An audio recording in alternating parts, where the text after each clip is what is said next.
Hi ನಮಸ್ಕಾರ ಸ್ನೇಹಿತರೆ, welcome back to ನೂಲು ಕ್ರಿಯೇಷನ್ಸ್ ಚಾನಲ್. ನೀವೆಲ್ಲರೂ ಹೇಗಿದ್ದೀರಾ? ನೀವೆಲ್ಲರೂ ಚೆನ್ನಾಗಿದ್ದೀರಾ ಅಂತ ನಾನು ಭಾವಿಸ್ತಾ ಇದ್ದೀನಿ. ಇವತ್ತಿನ ವಿಡಿಯೋದಲ್ಲಿ ನೋಡಿ ಮತ್ತೆ ನಾನು ಈ ಒಂದು ಕುರ್ತಿಯನ್ನ ರಿಯೂಸ್ ಮಾಡೋಣ ಅಂತ ಅನ್ಕೊಂಡಿದೀನಿ. ಸೊ ನೋಡಿ, ಇದು ಸ್ವಲ್ಪ ಇಲ್ಲಿ ಕೈ ಸೇರುವಲ್ಲಿ ಇಲ್ಲಿ ಸ್ಲೀವ್ಸ್ ಹತ್ರ ಎಲ್ಲ ಸ್ವಲ್ಪ ಹೋಗಿದೆ ಇದು. ಹಂಗಾಗಿ ಈ ಬಾಟಮ್ ಪಾರ್ಟ್ ಎಲ್ಲ ತುಂಬಾನೇ ಚೆನ್ನಾಗಿದೆ, ಈ ಬಾಟಮ್ ಪಾರ್ಟ್. ಸೊ ಹಂಗಾಗಿ ಇದನ್ನ ಮತ್ತೆ ಯಾರಿಗಾದ್ರೂ ಕೊಡಕ್ಕಂತೂ ಸಾಧ್ಯ ಇಲ್ಲ. ಈ ತರದೆಲ್ಲ ನಾನು ಬೇರೆಯವ್ರಿಗೆ ಕೊಡಕ್ ಇಷ್ಟಪಡಲ್ಲ. ಹಾಗಾಗಿ ಒಂದು ರಿಯೂಸ್ ವಿಡಿಯೋವನ್ನ ಮಾಡೋಣ ಅಂತ ಪ್ಲಾನ್ ಮಾಡಿದೀನಿ. ಸೊ ನೀವು ಸ್ಟಿಚಿಂಗಿಗೆ ಬಿಗಿನರ್ಸ್ ಆದ್ರೂ, ಇದಕ್ಕೆ ತುಂಬಾನೇ ಸ್ಟಿಚಿಂಗ್ ಬರ್ಬೇಕು ಅಂತಿಲ್ಲ, ತುಂಬಾನೇ ಸಿಂಪಲ್ ಆದಂತ ಒಂದು ಮೆಥಡ್ ಅಲ್ಲಿ ಇವತ್ತು ನಾನು ಈ ಒಂದು ಪ್ರಾಡಕ್ಟ್ ಅನ್ನ ಹೇಗ್ ಮಾಡೋದು ಅಂತ ಹೇಳ್ಕೊಡ್ತಾ ಇದ್ದೀನಿ. ಮತ್ತೆ ಇದು ತುಂಬಾನೇ ಯೂಸ್ಫುಲ್, ಮಲ್ಟಿಪರ್ಪಸ್ ಆಗಿ ನಾವು ಇದನ್ನ ಯೂಸ್ ಮಾಡಬಹುದು. ಸೊ ನೋಡ್ತಾ ಇದ್ದೀರಲ್ಲ, ಸೊ ಈ ಒಂದು ಕುರ್ತಿಯನ್ನ ನಾನು ಬಳಸ್ತಾ ಇದ್ದೀನಿ. ಮತ್ತೆ ಅದನ್ನ ಮಾಡೋದಕ್ಕೆ ಈ ತರದ ರೈಸ್ ಬ್ಯಾಗ್ಗಳು ಸಿಗತ್ತಲ್ವಾ, ಲೈಕ್ ನಾವು 20 kg ಅಕ್ಕಿ, 30 kg ಅಕ್ಕಿ ಈ ತರ ಎಲ್ಲ ತಗೊಂಡ್ ಬಂದಾಗ ಈ ತರದ ಚೀಲಗಳನ್ನ ಕೊಟ್ಟಿರ್ತಾರೆ. ಈ ತರದ ಚೀಲವನ್ನ ಇವತ್ತು ಯೂಸ್ ಮಾಡ್ತಾ ಇದ್ದೀನಿ. ನಿಮ್ ಹತ್ರ ಸ್ಪಾಂಜ್ ಇದ್ರೆ, ಅಂದ್ರೆ ಲೈಕ್ ಸ್ಪಾಂಜ್ ಶೀಟು, ನಾನು ಕೆಲವೊಂದು ಬ್ಯಾಗ್ಗಳನ್ನ ಮಾಡ್ಬೇಕಾದ್ರೆ ತೋರಿಸಿದ್ದೀನಲ್ವಾ ಸ್ಪಾಂಜ್ ಶೀಟು. ಸೊ ಆ ತರದ ಸ್ಪಾಂಜ್ ಶೀಟ್ ನಿಮ್ ಹತ್ರ ಈಗಾಗಲೇ ಇದ್ರೆ ನೀವು ಈ ಒಂದು ರೈಸ್ ಬ್ಯಾಗ್ ಬದಲಾಗಿ ಅದನ್ನೇ ಯೂಸ್ ಮಾಡಿ. ಸೊ ಯಾರ ಹತ್ರ ಇರ್ಲಿಲ್ಲ ಸ್ಪಾಂಜು, ಅವರು ಈ ತರದ ರೈಸ್ ಬ್ಯಾಗ್ ಅಂತೂ ಖಂಡಿತ ಇರತ್ತಲ್ವಾ, ಸೊ ಇದನ್ನೇ ಯೂಸ್ ಮಾಡಿ ಮಾಡಬಹುದು. ಸೊ ಮೊದಲನೇದಾಗಿ ನಾನು ಇದನ್ನ ನನಗೆ ಬೇಕಾಗಿರುವಂತಹ ಸೈಜ್ ಅಲ್ಲಿ ಕಟ್ ಮಾಡ್ಕೊಳ್ತೀನಿ. ಹಾಗೆ ಇವತ್ತಿನ ವಿಡಿಯೋವನ್ನ ಶುರು ಮಾಡ್ತಾ ಇದ್ದೀನಿ. ಶುರು ಮಾಡೋಕ್ಕಿಂತ ಮುಂಚೆ ನಿಮ್ಮೆಲ್ಲರ ಹತ್ರ ಒಂದೇ ರಿಕ್ವೆಸ್ಟ್ ಇರುತ್ತೆ ಅಲ್ವಾ, ನಿಮ್ಗೆಲ್ರಿಗೂ ಗೊತ್ತೇ ಇದೆ.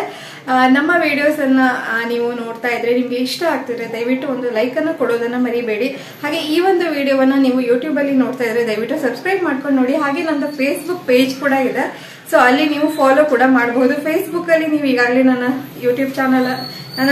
ನನ್ನ ವಿಡಿಯೋಸ್ ಅನ್ನು ನೋಡ್ತಾ ಇದ್ರೆ ಯೂಟ್ಯೂಬ್ ಚಾನಲ್ ಕೂಡ ಇದೆ, ಅಲ್ಲೂ ಕೂಡ ಸಬ್ಸ್ಕ್ರೈಬ್ ಮಾಡ್ಕೊಳ್ಳಿ, ನಮ್ಮ ಚಾನಲ್ ಸಪೋರ್ಟ್ ಮಾಡಿ. ಹಾಗಾದ್ರೆ ಬನ್ನಿ ಇವತ್ತಿನ ವಿಡಿಯೋವನ್ನ ಶುರು ಮಾಡೋಣ. ನಿಮ್ಮ ಒಂದು ಚೂಡಿದಾರು ಅಥವಾ ಟಾಪ್ ನೀವು ಯಾವುದೇ ಯೂಸ್ ಮಾಡ್ತಿದ್ದೀರಲ್ಲ, ಅದರಲ್ಲಿ ಇಲ್ಲಿ ಬಾಟಮ್ ಅಲ್ಲಿ ನಿಮ್ಗೆ ಎಷ್ಟು ಲೆಂತ್ ಬರುತ್ತೋ, ಅಂದ್ರೆ ಎಷ್ಟು ಅಗಲ ಇದೆಯೋ, ಅಂದ್ರೆ ಲೈಕ್ ಇಲ್ಲಿವರೆಗೂ, ಲೈಕ್ ಈ ಒಂದು ಸ್ಟಿಚಿಂಗ್ ಬಂದಿರುತ್ತಲ್ವಾ, ಇಲ್ಲಿವರೆಗೂ ನಾನು ಕಟ್ ಮಾಡ್ಕೊಳ್ತಾ ಇದ್ದೀನಿ.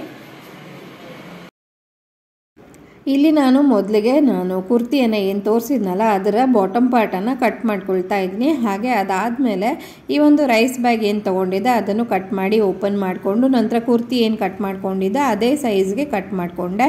ಹಾಗೆ ನಾನಿಲ್ಲಿ ಲೈನಿಂಗ್ ಬಟ್ಟೆಯನ್ನು ಕೂಡ ಕಟ್ ಮಾಡಿ ಇಟ್ಕೊಂಡಿದ್ದೀನಿ.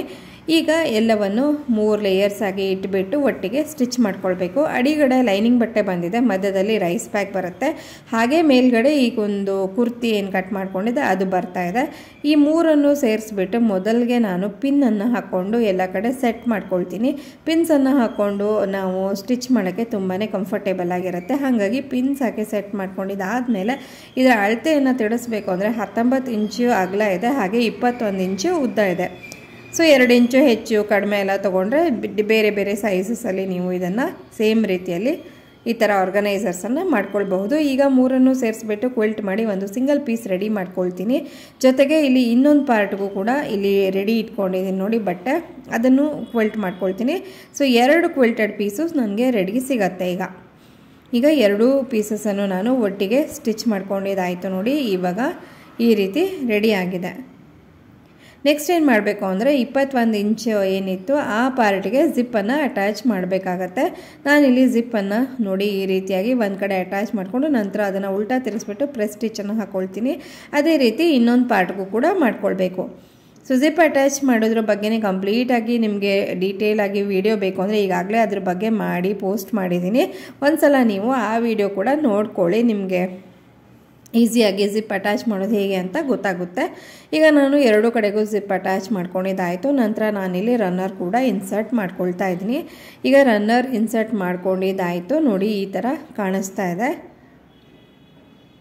ನೆಕ್ಸ್ಟ್ ಏನು ಮಾಡಬೇಕು ಅಂದರೆ ಈ ಥರ ಜಾಯಿನ್ ಮಾಡಿಬಿಟ್ಟು ಈ ಒಂದು ಸೈಡ್ಸನ್ನು, ಅಂದರೆ ಈ ಥರ ನಾನು ಜಾಯಿನ್ ಮಾಡಿದ್ನಲ್ಲ ಈ ಒಂದು ತುದಿಯನ್ನು ಫಸ್ಟಿಗೆ ಒಂದು ಸ್ಟ್ರೈಟ್ ಸ್ಟಿಚ್ಚನ್ನು ಹಾಕ್ಕೊಳ್ಬೇಕು. ಸ್ಟಿಚ್ ಹಾಕ್ಕೊಂಡಿದ್ದಾದ ನಂತರ ನಾವು ಈ ಒಂದು ಆರ್ಗನೈಸರ್ನ ಯಾವ ಥರ ಇಟ್ಕೋಬೇಕು ಅಂದರೆ ಜಿಪ್ಪು ಸುಮಾರು ಒಂದು 5 ಇಂಚ್ ಕೆಳಗೆ ಬರಬೇಕು. ಆ ರೀತಿಯಾಗಿ ಇಟ್ಕೊಂಡು 2 ಸೈಡ್ಸನ್ನು ಸ್ಟಿಚ್ಚನ್ನು ಹಾಕ್ಕೊಂಡಿದ್ದಾದ ನಂತರ 4 ಮೂಲೆಗಳಿಗೂ 4 ಇಂಚ್ ಬೈ 4 ಇಂಚ್ಗೆ ಈ ಥರ ಬಾಕ್ಸ್ ಮಾರ್ಕ್ ಮಾಡಬೇಕು. ನೋಡಿ ಈ ಥರ ಇಲ್ಲಿ ಕಾಣಿಸ್ತಾ ಇದೆ ಅಂತ ಅಂದ್ಕೊಳ್ತೀನಿ. 4 ಕಡೆಗೂ 4 ಇಂಚ್ ಬೈ 4 ಇಂಚಿಗೆ ಮಾರ್ಕನ್ನು ಮಾಡಿಕೊಂಡು ನಂತರ ಅದನ್ನು ಕಟ್ ಮಾಡಿ ತೆಕ್ಕೊಳ್ಬೇಕು. ನೋಡಿ ಇವಾಗ ನಾನು ಕಟ್ ಮಾಡ್ಕೊಂಡಿದ್ದಾಯಿತು. ಈ ರೀತಿ ಕಾಣಿಸ್ತಾ ಇದೆ. ನೆಕ್ಸ್ಟ್ ಏನು ಮಾಡಬೇಕು ಅಂದರೆ ಈ ಕಟ್ ಮಾಡ್ಕೊಂಡಿದ್ವಲ್ಲ ಈ ಒಂದು ಜಾಗವನ್ನು ಓಪನ್ ಮಾಡಿ ಈ ಥರ ಸ್ಟ್ರೈಟಾಗಿ ಅಡ್ಡ ಹೀಗೆ ಎಳೆದು ಹಿಡಿತಾ ಅಲ್ಲಿ ಸ್ಟಿಚಸನ್ನು ಹಾಕ್ತಾ ಬರಬೇಕು. ನೋಡಿ ನಿಮಗೆ ಕಾಣಿಸ್ತಿದೆಯಲ್ಲ, ಕಟ್ ಮಾಡಿರ್ತೀವಲ್ಲ ಅಲ್ಲಿ ನೀಟಾಗಿ ಹೀಗೆ ಲೈನ್ ರೀತಿಯಾಗಿ ಹಿಡ್ಕೊಂಡು ನಂತರ ಅದಕ್ಕೆ ಸ್ಟಿಚ್ಚನ್ನು ಹಾಕ್ಕೊಳ್ಬೇಕಾಗತ್ತೆ. ನಾನು ಸ್ಟಿಚ್ ಮಾಡೋದನ್ನು ಇಲ್ಲಿ ನಿಮಗೆ ತೋರಿಸಿದ್ದೀನಿ ನೆಕ್ಸ್ಟು. ಸೊ ಈ ರೀತಿ ಆ ಒಂದು ಕಾರ್ನರ್ಸನ್ನು ಕರೆಕ್ಟಾಗಿ ಹಿಡ್ಕೊಂಡು 2 ಸ್ಟಿಚ್ಚನ್ನು ಹಾಕ್ಕೊಳ್ಬೇಕು. ಎಲ್ಲ ಕಡೆಗೂ 2 ಅಥವಾ 3 ಸಲ ಸ್ಟಿಚ್ಚನ್ನು ಹಾಕಿ ಆವಾಗ ಅದು ಗಟ್ಟಿಯಾಗಿ ಚೆನ್ನಾಗಿ ಬರುತ್ತೆ. ನೋಡಿ ಈ ರೀತಿ ಎಲ್ಲ ಕಾರ್ನರ್ಸ್ಗೂ ನಾನು ಸ್ಟಿಚ್ಚನ್ನು ಹಾಕ್ಕೊಂಡು ಫಿನಿಶಿಂಗ್ ಮಾಡ್ಕೊಳ್ತೀನಿ. ಫಿನಿಶಿಂಗ್ ಎಲ್ಲ ಆದ ನಂತರ ನೋಡಿ ಈ ಥರ ಕಾಣಿಸ್ತಾ ಇದೆ. ನಾನು ಇವಾಗ 4 ಕಡೆಗೂ ಸ್ಟಿಚ್ಚನ್ನು ಹಾಕ್ಕೊಂಡಿದ್ದಾಯಿತು. ಈ ಪ್ರಕಾರವಾಗಿ ಒಂದು ಬಾಕ್ಸ್ ರೀತಿಯಾಗಿ ಆಲ್ರೆಡಿ ಇದು ಕಾಣಿಸ್ತಾ ಇದೆ. ಈಗ ನಾನು ಜಿಪ್ಪಿನ ಮುಖಾಂತರ ಇದನ್ನು ಸೀದಾ ಮಾಡ್ಕೊಳ್ತೀನಿ. ನೀಟಾಗಿ ಜಿಪ್ಪನ್ನು ತೆಕ್ಕೊಂಡು ಇದನ್ನು ಸೀದಾ ಮಾಡ್ಕೊಳ್ಬಹುದು.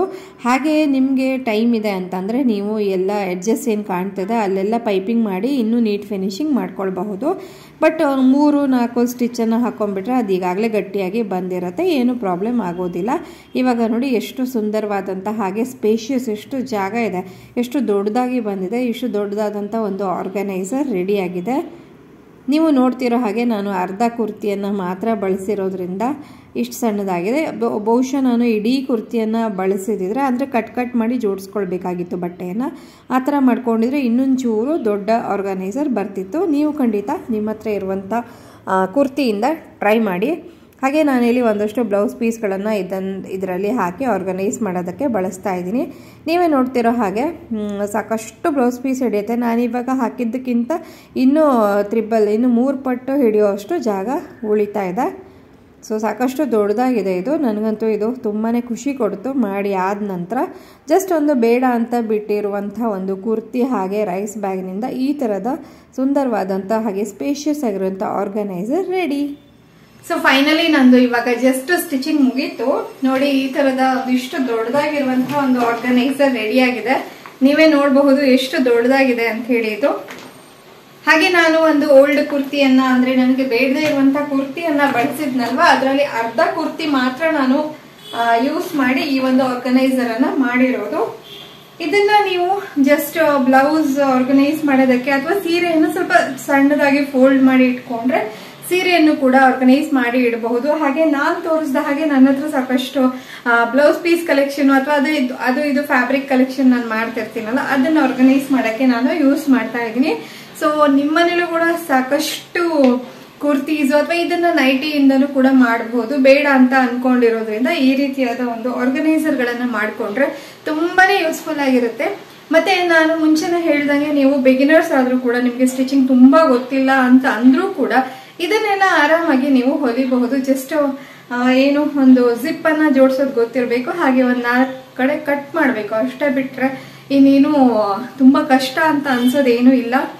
ಸೊ ನಿಮ್ಗೂ ಕೂಡ ಈಸಿ ಅಂತ ಅನ್ಸುತ್ತೆ ಅಂತ ನಾನು ಭಾವಿಸ್ತಾ ಇದೀನಿ. ಆದಷ್ಟು ಈಸಿಯಾಗಿನೇ ನಾನು ಸಿಂಪಲ್ ಆಗಿ ಈ ಒಂದು ವಿಡಿಯೋದಲ್ಲಿ ತಿಳಿಸಕ್ಕೆ ಟ್ರೈ ಮಾಡಿದೀನಿ.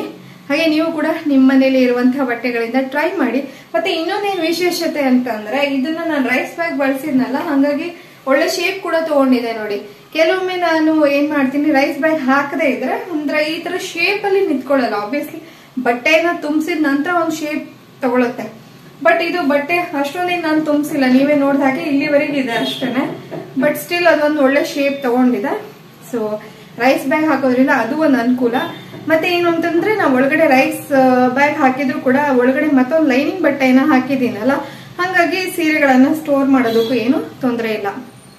ಸೊ ಇದಾಗಿತ್ತು ಇವತ್ತಿನ ಒಂದು ವಿಡಿಯೋ. ಇವತ್ತಿನ ವಿಡಿಯೋ ನಿಮ್ಗೆಲ್ರಿಗೂ ಇಷ್ಟ ಆಯ್ತು ಅಂತ ನಾನು ಭಾವಿಸ್ತಾ ಇದೀನಿ. ಸೊ ಇಷ್ಟ ಆಗಿದೆ ಅಂತ ನನಗೆ ತಿಳಿಸೋದಕ್ಕೆ ನೀವು ಒಂದು ಲೈಕ್ ಅನ್ನ ಕೊಟ್ರೆ ಸಾಕು. ಹಾಗೆ ಸಬ್ಸ್ಕ್ರೈಬ್ ಮಾಡ್ಕೊಳ್ಳದೆ ನೋಡ್ತಾ ಇದ್ರೆ ದಯವಿಟ್ಟು ಸಬ್ಸ್ಕ್ರೈಬ್ ಮಾಡ್ಕೊಳ್ಳಿ. ಹಾಗೆ ನಿಮ್ಗೆ ಏನಾದ್ರು ಅನಿಸಿಕೆ, ಅಭಿಪ್ರಾಯಗಳು ಹಾಗೆ ಡೌಟ್ಸ್ ಇದ್ರೆ ಕಾಮೆಂಟ್ಸ್ ಅಲ್ಲಿ ಹೇಳಕ್ಕೆ ಖುಷಿ. ಸೊ ಸಿಗ್ತೀನಿ ನಾನು ಮತ್ತೊಂದು ಹೊಸ ವಿಡಿಯೋದೊಡನೆ, ಹೊಸ ಐಡಿಯಾದೊಡನೆ. ಅಲ್ಲಿವರೆಗೂ ಎಲ್ರಿಗೂ ಧನ್ಯವಾದಗಳು. Take care. ಬೈ ಬಾಯ್.